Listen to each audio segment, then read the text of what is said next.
मैंने कहा कि इस संसार में कार्यों की श्रृंखला में सबसे पहली प्राथमिकता स्वस्थ जीवन जीना होना चाहिए। और स्वस्थ जीवन का मतलब मैंने बताया कि केवल शरीर स्वस्थ की बात मैं नहीं कह रहा हूं, शरीर को चलाने वाला मन भी स्वस्थ हो। इससे भी बड़ी बात जो है वो विचार और व्यवहार की है। विचारों में परिस्थितियों के हिसाब से मैं तालमेल नहीं बिठा पाता, सहयोग करने की सामर्थ्य नहीं रखता, अंडरस्टैंडिंग नहीं है, कोऑपरेशन नहीं है। एक ही बात है, छोटी छोटी बातों को लेकर के मैं गुस्सा करता हूं जो कि मेरे लिए नुकसानदायक है। अगर ऐसा अभी भी है, विचार में और व्यवहार में अगर परिवर्तन नहीं आया तो समझो मैं योग का मायने नहीं समझता, मैं योग नहीं कर रहा हूं। मैंने फिर कहा कि सुकून के साथ लंबा जीवन जीना एक चाहत होती है। क्या ऐसा जीवन जी सकते हैं? मैं अनुभव के आधार पर, प्रमाण के आधार पर कह सकता हूं कि वाकई अगर जो योग को समझेगा और योग को अपने जीवन में व्यवहारिक तौर पर उतार लेगा तो ऐसा जीवन जी सकता है। आप आसन की क्रियाएं करते हैं, प्राणायाम की भी क्रियाएं करते हैं, संभवतया ध्यान भी करते होंगे, पर ये जानते हैं कि ये पूरा योग तो नहीं है, क्योंकि योग में अष्टांग योग की बात करी है। मेरे पास नया कुछ नहीं है, सब आपके पास है। केवल मैं तर्क के आधार पर आपको एहसास कराना चाहता हूं उन बातों को दोबारा से कह करके, नया कुछ नहीं है।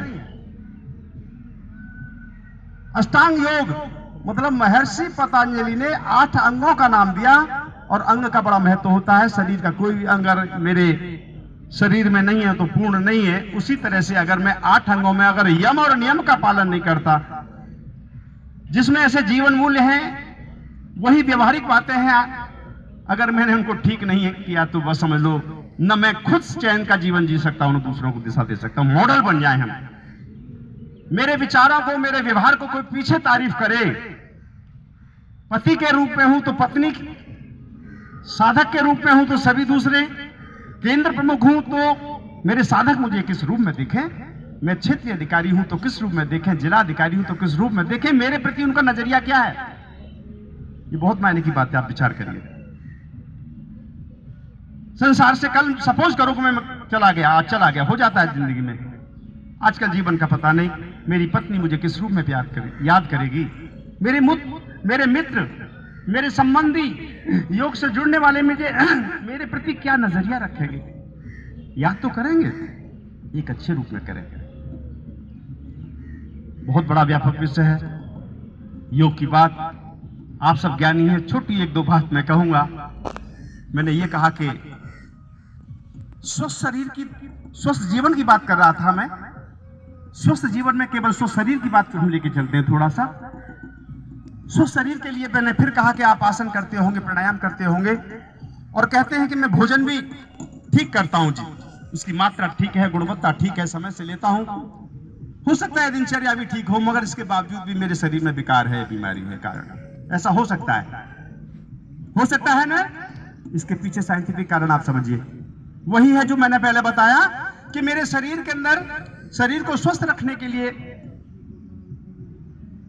कुछ रस छोड़े जाते हैं। शरीर के अंदर कुछ ग्रंथियां हैं, ग्लैंड्स हैं, टिश्यूज हैं, जो कुछ विशेष प्रकार के रस बनाती भी हैं और छोड़ती भी हैं। अगर उन रसों का शरीर में संतुलन नहीं है, शारीरिक रूप से हम स्वस्थ, बहुत बड़ा संसार है इन रसों का। अगर व्याख्या करूं घंटों लग जाएंगे। ग्रंथियों की बात करें तो फिर 2 तरह की ग्रंथियां, बहिर्स्रावी, अंतर्स्रावी।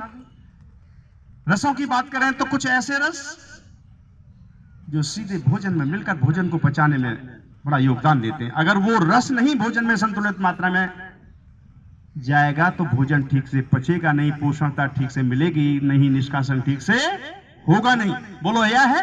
मैं लंबी व्याख्या नहीं कर रहा हूं क्योंकि समय का बिल्कुल टाइम बांध कर रखा है, क्योंकि विस्तार से